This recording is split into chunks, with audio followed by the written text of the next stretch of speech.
Ferrari have a massive advantage this season, and it's not just that their car is absolutely rapid. They do seem untouchable. They're quick on the straights and through the slow corners, and over a lap, nobody else can touch them. They seem to have solved their porpoising issues, been able to adapt their car for the 3 very different circuits we've had so far, and they've been quick on every tyre they've run.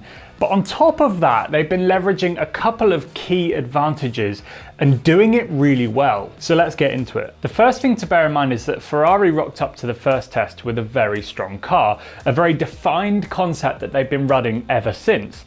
They've made very few changes to it. And all those little changes have been for very track-specific reasons. Whereas if you look at Mercedes, Red Bull, or any of the other teams for that matter, they've been making component upgrades, vast setup changes, and running opposite setups on each of their cars. For example, if you look back at Lewis and George's cars in Jeddah, they were set up very, very differently. And all of this really tells us that they don't fully understand that car yet. Whereas Ferrari have stuck to their original plan, and it's paid off. They've been learning their car inside out, gaining valuable experience with it, without the disruption of big setup or performance changes. By the way, if you haven't signed up to our newsletter yet, you should sign up in the description. We're bringing the most interesting bits of F1 news right into your inbox each week, so get signed up. But it all worked out for them because they got it right first time. Of all of the cars, they've had the advantage all the way from first testing to last week's race. So what is it about that car? Scarbs is back to explain. So with the F175, Ferrari really have gone for a really strong aero concept. The big flat sides, the dished top, and the way that the undercuts work. And this is really not trying to create the maximum downforce as you would see with perhaps the Mercedes concept, or indeed even with the Red Bull. They've tried to reduce drag as much as possible. Which is quite an interesting approach. I mean, the regulations tend to drive you down that route, quite the opposite to what Mercedes or perhaps Red Bull are doing. Then those flat sides really they're kind of managing the airflow, keeping the front tyre wake away from the back of the car, but also managing the airflow around the rear tyres, which is the key thing that's reducing drag. Then that dished top with the louvers in it, that's all trying to create airflow towards the beam wing. So it's a strong concept that is proven to work, but the key aspect is how low drag that Ferrari is. It's allowing them to turn up the downforce without being a sitting duck on the straights. But equally, Ferrari have turned up with a fantastic engine this year, so the low drag approach could actually be traded off slightly for a little bit more downforce that comes with a little bit of extra drag. But it's all about these side pods and how they cope with the air around the front of the floor, creating front end downforce, which gives you a very balanced car. And we did mention this in testing. From its first time on track, the Ferraris looked so balanced. It rotates well in the slow corners and keeps up with the Red Bull through the faster corners, which is where they're strongest, and also is an absolute missile on the straights. I'm absolutely sure every driver on the grid wishes they're in that Ferrari. It looks a dream to drive, and it's quickest, which helps. And as we mentioned, they're rapid on the straights, but it doesn't mean they've been quicker through all of the speed traps, as Red Bull have often been faster. It's meant that Ferrari is able to dial up the downforce to be better in the tighter corners.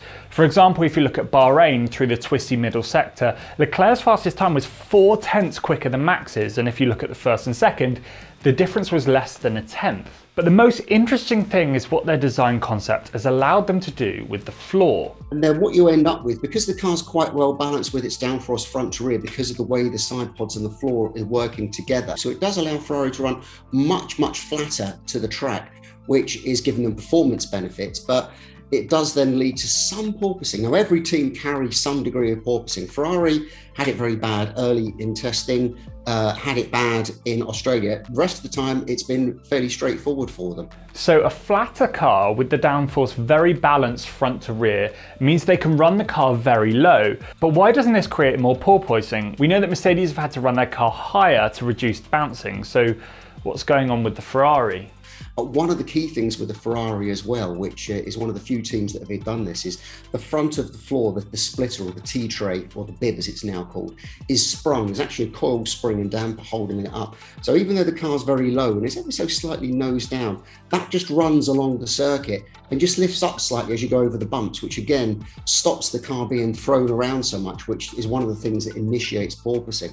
So Ferrari really have got kind of that whole package worked out, and again is one of the reasons that that car is so consistent and is able to carry porpoising so well, when retain its lap time and not shake the drivers or indeed the car to pieces around the lap. And this is weird because it seems that Mercedes were fighting so hard to get rid of the porpoising, even running the car higher and carrying heavy sensors. We made a video about that.